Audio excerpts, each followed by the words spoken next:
It's a black man standing on the planet, knowing darn well it should have been handed to him years ago, but over. We're here at the Fairmont Hotel in San Jose for an interview with Blue for a KSJS Strong Arm Fresh to Death exclusive. What brings you here to San Jose today? San Francisco told me to stop by. Oh, San Francisco just stopped Yeah, by. it was just in the wind. I was like, all right, I'm gonna swing through. Okay, and then you did 2 tracks off the Roots album. What was it like working with them on How I Got Over? It was pretty dope. It was good getting up with Black Thought, somebody that I like admired, you know what I mean, grew up listening to. So it was pretty cool just sitting there writing with him, you know what I mean, actually in the studio. I picked up a tuba and sat it back down. So the tuba didn't work out for you? I mean, it was cool just to pick it up. Every day is like a blank canvas, carving my initials in the planet like I branded. Handpicked to live this life we take for granted, like a child with an upright base, we can't stand it. Tell me about the new EP you released, Amnesia 2011. Amnesia was actually released on her Favorite Color EP for free in 2009. And Nature Sounds just reached out to us to re-release the project, and we had a few exclusives, so we made it a maxi single. Yeah, and that dropped March 9th, I believe. Yeah. And then how do you feel about recording Amnesia? What do you think about the whole album, or the EP actually? Amnesia was pretty much my favorite song on the EP. It was like the tone of the EP is what gave me the idea to actually do the EP. It's one of my favorite songs, actually, you know what I mean, coming from like the poet side of my content. Yeah. And why the title Amnesia? Some things you wish you could forget. Yeah. Do you care to elaborate on that? I mean, it's as deep as it goes. You know what I mean? The song is pretty in depth, and the record itself is it's a huge memoir. So it's a lot that's said there. Yeah. And then who do you think you compare yourself to in the industry as for talent? Nobody really. I mean, I'm like Luke Goddard. I'm like Jean-Luc Goddard, but like of rap and shit. Or like Bill Murray. One day. Actually, I'm not Bill Murray yet. You think Bill Murray's gonna start rapping anytime soon? That would be dope.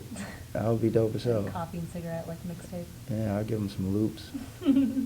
Speaking of loops, what do you think about being compared to Lupe Fiasco? Lupe's dope. He came out with a very innovative style, and delivered some heavy content early on in his career. Alright, never mind. Yo, check. I wish I had the diamonds and cross and the bras, but I'ma be something like that. And I salute him, you know what I mean? He got the Grammy. He's dope, yeah. But I don't know, I'm on some more underground shit, you know what I mean? Little raw, you know what I'm saying? I don't know. Define raw for me. Like loops, you know what I mean? No drums, you know what I'm saying? Okay. And then what can we expect to hear from you in the future? We have the New York album dropping this summer. It's pretty heavy. We're at some stages of trying to figure out how exactly we want to release it. But it's a pretty heavy album. It's one of my favorite records. Reminds me of my first 3 records all in one. Below the Heavens, the Blue and Tarot Crafts record, and the Blue and Mainframe Johnson & Johnson joint. And so you said that you really like doing underground music. Do you think that you're going to hit the mainstream anytime soon? Well, being on Warner, it's like a situation where they kind of expect me to, but since it's under the subsidiary of Sire, it's like it's more experimental. They put out like the Talking Heads, you know what I mean, some Ice-T records, which, you know, especially around this time, weren't the most outsourced type of music, you know what I mean, gangster rap shit, Depeche Mode. So I like their like quirky side of like their taste selection, you know what I mean? So yeah, that's pretty much where New York ended up. A lot of experimental stuff's going on. Where do you see the rap game going in the future? The rap game in the future is it's here now, I think. I've been doing interviews for a good like 4 years, and just like every time I answer this question, we develop further into the future as far as the music industry is becoming much more independent, you know what I mean, due to like online media.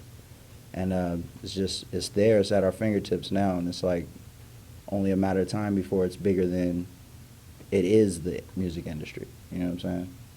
And then what do you think of new rappers coming out, like Tyler, the Creator, and things like that? Do you support Tyler, the Creator, and Odd Future? Definitely. Tyler, Creator, did things early on in his career that rappers, like, take, like, years to do. You know what I mean? So it was dope to see somebody young access so much, you know what I mean, coming from the small demographic, you know what I mean, and being able to branch out so far, so early, out to London blazing, you know what I mean. It's good that that spirit is still there.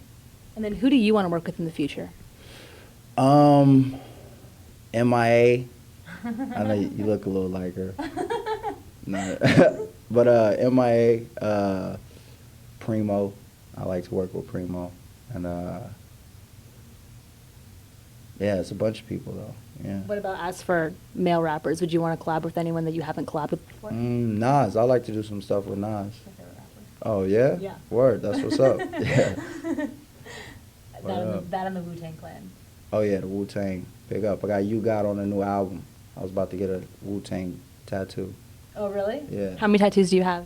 None, but I was so amped. Yeah. And then, what do you think is your favorite record you ever recorded? Ever. That's so tough. Yeah. Let me guess one. I would say Buy Me Lunch. Yeah.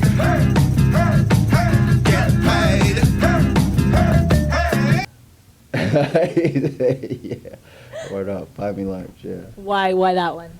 Because it took us like 5 minutes to create the entire song, and it was like so much energy there, like innocent energy, you know what I mean? It was just dope, raw.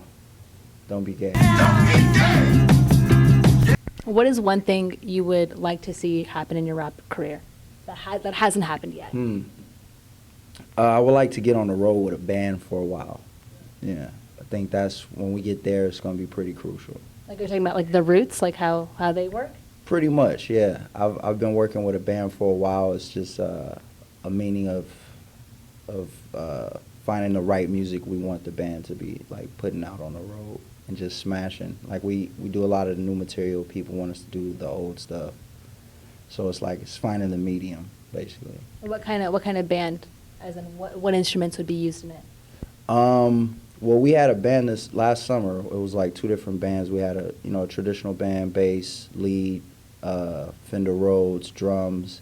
Then we switched it up to like 2 keyboards, made it a little more electronic bass, guitar, drums. Now we got like a sound provider who does like tricked out shit. So it's all coming together pretty crazy. You know what I mean? It's only a matter of time before it's all one unit. And then who do you look up to in the rap industry? Jay-Z, Andre, KRS-One, Ice Cube. Yeah. Ice Cube. For sure. And then how about you're from Los Angeles? How about anyone from Los Angeles that you really respect? Besides Cube. Oh, Besides Cube, from LA, Fat Lip. Yeah, fuck with Fat Lip. You look like Fat Lip, dog. So what are you gonna do here with your time in San Jose? We're gonna chill. We're gonna rock this show, and I'm probably gonna do the first 45 minutes with my eyes closed. Why would you do that? Yeah. That doesn't answer my question. I don't know. We won't. We won't. Maybe the first 45 seconds.